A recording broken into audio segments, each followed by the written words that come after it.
کہ ہر نظام کی کوئی فکری اساس ہوتی ہے، پہلے اس فکری اساس کو علمی سطح پر پیش کیا جائے، اس کی نشر و اشاعت۔ مثلا کمیونسٹ ریولوشن ہے تو مارکسزم، ڈائلیکٹیکل میٹیریلزم، جب تک یہ ذہنوں میں نہیں اترے گا کمیونسٹ ریولوشن کا راستہ آگے چل ہی نہیں سکتا۔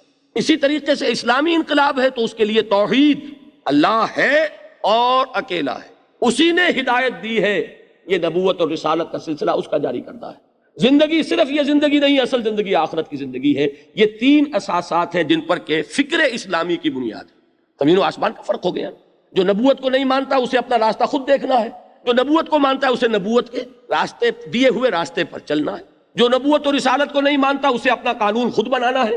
وہ تو پھر سوورنٹی کا کانسیپٹ ہوگا کہ انسان کی حاکمیت ہے، جو چاہے قانون بنائے، اکثریت کے ساتھ جو چاہے فیصلہ کر لے۔ جو نبوت اور رسالت کو مانتا ہے وہ یہ سمجھے گا کہ ہماری سوورنٹی اگر کوئی ہے بھی تو لمیٹڈ ہے، کہ اللہ اور اس کے رسول کے احکام کے دائرے کے اندر تو ہم جو چاہیں کر لیں، لیکن یہ کہ اس سے تجاوز ہم نہیں کر سکتے۔ تو یہاں ہر چیز جو ہے بدلتی چلی جائے گی۔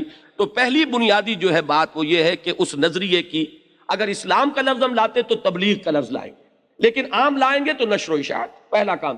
دوسرا کام یہ ہے کہ جو لوگ اس بنیادی نظریے کو قبول کریں شعوری طور پر، اس کو اچھی طرح سمجھیے، اس لیے کہ ہمارے ہاں ہماری اکثریت مانتی تو ہے، لیکن جب ہم ان کا جائزہ لیتے تو معلوم ہوتا ہے کہ وہ ماننا نہ ماننا کو برابر ہوا۔ ہم اپنی عملی زندگی کا تجزیہ کرتے ہیں تو ایک طرف عشق رسول کے دعوے ہیں، دوسری طرف یہ کہ سنت رسول جو ہے اس کی طرف کوئی توجہ ہی نہیں۔ ایک طرف اللہ کا پر ایمان کا دعویٰ ہے، دوسری طرف نہ انفرادی زندگی میں اللہ کے احکام کی کوئی پرواہ ہے اور نہ اجتماعی زندگی۔ تو یہ اصل میں غیر شعوری صرف ایک نسلی کریڈ ہے ہمارا، یہ ایک ہمارا قومی عقیدہ ہے جو چلا آ رہا ہے متوارث طور پر۔ اگر اسلام کا انقلاب فی الواقع لانا ہوگا تو اسے لوگوں کے شعور کی سطح پر پیش کرنا ہوگا، اور پھر جو لوگ شعوری اعتبار سے اس کو قبول کریں ان کو منظم کرنا ہوگا۔ یہ ہوتی ہے ایک انقلابی پارٹی، یا وہ لوگ ہیں جو اس نظریے کو مانتے ہیں اور ان کی کنوکشن اس درجے کی ہے کہ تن من دھن سب دینے کو تیار۔ اس آرگنائزیشن کے بارے میں جان لیجئے کہ انقلابی پارٹی کی آرگنائزیشن، اس کا وہ معیار ہونا چاہیے جو ہمارے ہاں فوج کے ڈسپلن کا معیار ہے۔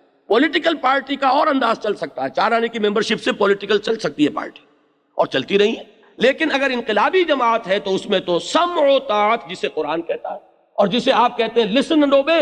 انگریزی کی وہ نظم 10ویں جماعت میں پڑھی تھی، charge of the light brigade, اس میں وہ نقشہ موجود ہے، there is not to reason why, there is but to do and die۔ یہ ہے آرمی ڈسپلن۔ جب تک اس ڈسپلن کے ساتھ وہ لوگ منظم نہیں ہوں گے انقلاب نہیں لا سکتے۔ اس کی وجہ کیا ہے کہ آپ نے نظام کو بدلنا ہے، اور نظام کے ساتھ لوگوں کے مفادات وابستہ ہیں۔